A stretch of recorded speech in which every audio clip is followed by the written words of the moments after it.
Profesor, compañeros, buenas tardes. A mí me ha tocado el capítulo 6 del libro y este capítulo se llama Del yo a la relación personal. Bueno, primero vamos viendo un poco acerca de la identidad propia que nos dice que emerge de un continuo, de una continua formación, ¿no? Va siguiendo una dirección a medida que nosotros vamos haciendo interacciones a lo largo de nuestra vida, ¿no? Y siempre surge esta incógnita que es acerca del quién soy yo, ¿no? Y dice que se abre un mundo de posibilidades a esta respuesta, que eres hijo de tal persona, que eres sobrino de tal persona, que eres un estudiante de tal universidad, o sea, se abre un mundo de posibilidades y que a lo largo nos hemos visto despojados poco a poco de, digamos, de las huellas culturales que teníamos, cómo hemos sido formados desde que éramos pequeños hasta la fecha y la edad que nosotros tenemos, cómo eso nos ha ido definiendo, digamos, individualmente, ¿no? Ya que la perspectiva del concepto de individualidad que uno tiene es simplemente, digamos, el reflejo de algo que ya existe en nuestras percepciones, en nuestras definiciones, en nuestras interacciones, que todo esto va derivado de todas, digamos, todos los discursos que nosotros mantenemos a lo largo de nuestra vida. Entonces, poco a poco, a lo largo de nuestra vida, nos vamos despidiendo de algunas, digamos, identidades, de algunas ideas y conceptos que tenemos y vamos cambiándolo y damos lugar a una construcción nueva en nuestras relaciones personales. Siguiente. Bueno, aquí vemos un poco más acerca del cuestionamiento del yo. Y bueno, en la etapa del modernismo, un individuo era, digamos, como semejante a una identidad aislada, ¿no? Un hombre podría ser confiable, auténtico, centrado en sus cosas, en sus actividades, ¿no? Y si vemos solamente a uno individualmente, digamos que no se percibe tanto ninguna esencia ni nada. Es como una persona cantando solo a una persona cantando en coro, ¿no? Y nos dice que en la actualidad es muy fácil tratar de adquirir y amoldarnos a construir una nueva percepción del yo debido a las cosas, medios de comunicación. Por ejemplo, nos muestran a esta señorita Jessica, no sé cuántos de ustedes lo vieron, quizás en su infancia, en alguna etapa de su vida, cómo esto, por ejemplo, trata de realizarnos modificaciones en cuanto a nuestra percepción de identidad, en cuanto a perfeccionismo, a medidas perfectas, a tipos de socialización, a modos de vista, ¿no? Y a que los medios de comunicación se prestan mucho para este tipo de impactos, digamos, y no solamente eso, en cuestión de belleza, también en el tema de cuestiones políticas como las religiones, como temas de aborto, de secuestros, de violaciones, de robos, matanzas. Hay una serie de creencias y de ideas respecto a eso que van dando contexto a nuestra identidad. Siguiente. Por ejemplo, aquí podemos observar acerca de la tergiversación del sexo, ¿no? Se hizo un estudio en esta universidad de Young donde se realizaron publicaciones sobre la transexualidad, ¿no? Ahí empezó como, digamos, un revuelo acerca de este tema. Se encontraron trabajos de ellos acerca de, decían que hombres que han nacido, digamos, en un cuerpo que no les pertenece, que se les ha sido dado injustamente una dotación genética, que no va con lo que ellos sienten. Y también se evidenció en un concurso que hubo, ¿no? En una competencia así para mujeres en Juegos Olímpicos, cuya mujer no podía participar porque físicamente era mujer, pero médicamente al hacer todos los análisis, ella tenía más características de varón que de mujer. Entonces, este es una amplia búsqueda de respuestas de géneros que han tratado de ser investigados y es lo que en un inicio era la diferenciación como nuestra identidad, ¿no? Como parte de mujer y varón. Siguiente. Bueno, también vemos el constructo del yo y, bueno, ha tratado de identificarse unos a otros o el autoidentificarse, el autodescribirse muchas veces resulta una cosa difícil, ya que trae consigo diferentes relaciones, perspectivas de acuerdo a las culturas y cada vez es más difícil saber quién es uno mismo ya que deriva mucho de la vida social, del transcurso de perspectivas y relaciones que tenemos, ya que dice que uno puede ser femenino, tan femenino en una reunión especial como cuando le conviene, y también puede mostrarse un poco más, digamos, brusco, como más masculino con sus amigos o cuando juega o tiene otro tipo de interacciones. Y muchos estudios han profundizado en este tema acerca de considerar las personas sobre sí mismas, qué es lo que influye en sus actos, por ejemplo, qué es lo que les hace actuar de determinada manera, cuál es su esencia, cuál es su personalidad, cuáles son sus puntos de vista. Y entonces ya no se define el yo como una esencia en sí, más bien viene siendo el producto de todas las relaciones que tiene, y hay que tratar de entender uno individualmente es un tanto difícil, ¿no?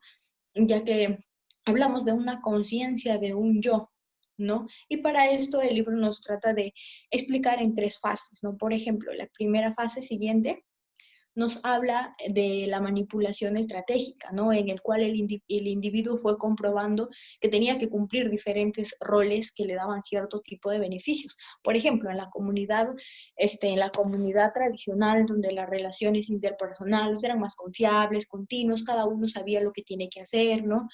Su sentido del yo era más claro, más centrado, siempre amables, eficaces, una persona como un buen tipo.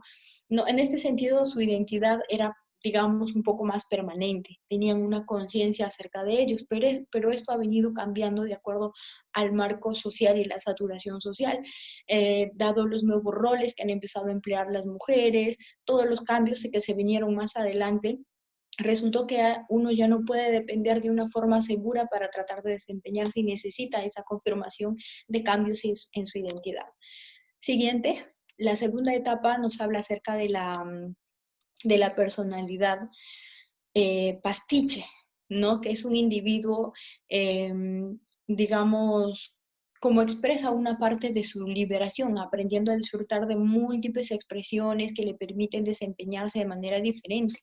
Y la personalidad pastiche nos dice que es como un camaleón social, que trata de, digamos, de prestar constante fragmentos de identidades ajenas para tratar de, digamos, obtener una identidad y a moldearla a las necesidades que tiene. A medida que las relaciones sociales se convierten en más oportunidades, estos límites se desaparecen, se disipan, porque necesitan actuar conforme la situación requiere en ese momento, de acuerdo a la moda, las leyes, digamos, los cambios sociales.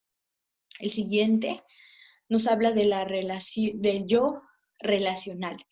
En sentido de autonomía individual, ¿no? Se da un paso más acerca de las relaciones y cómo eso se va construyendo.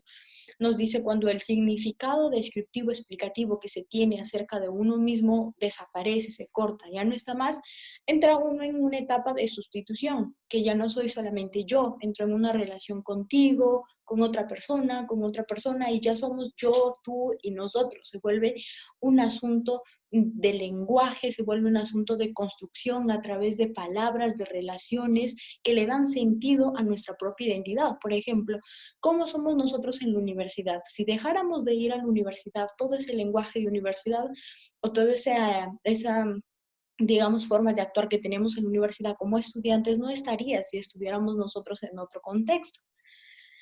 Así nos habla mucho acerca del lenguaje en las relaciones. Siguiente, por ejemplo, aquí el lenguaje de la relación nos dice que el lenguaje, digamos, las relaciones no pueden convertirse en una realidad hasta que no existe este tipo de lenguaje que hace que existe esta comunicación, este interés. Entonces, este vocabulario que nosotros tenemos desde que fuimos a jardín, desde que fuimos a la primaria, a la secundaria, hasta llegar ahora, se ha ido gestando en cada etapa de nuestra vida, que ya no somos como éramos en la escuela, que ya no somos como éramos en el colegio, que ya no somos como éramos, digamos, el ciclo pasado, porque se ha ido gestando en nosotros un tipo de lenguaje diferente que va construyendo justo nuestra historia personal para poder enmarcar en lo que nosotros llamamos nuestra autobiografía, por así decirlo, pero eso no significa que el pasado determine toda la narrativa de nuestra vida, sino que las prácticas personales y culturales que nosotros tenemos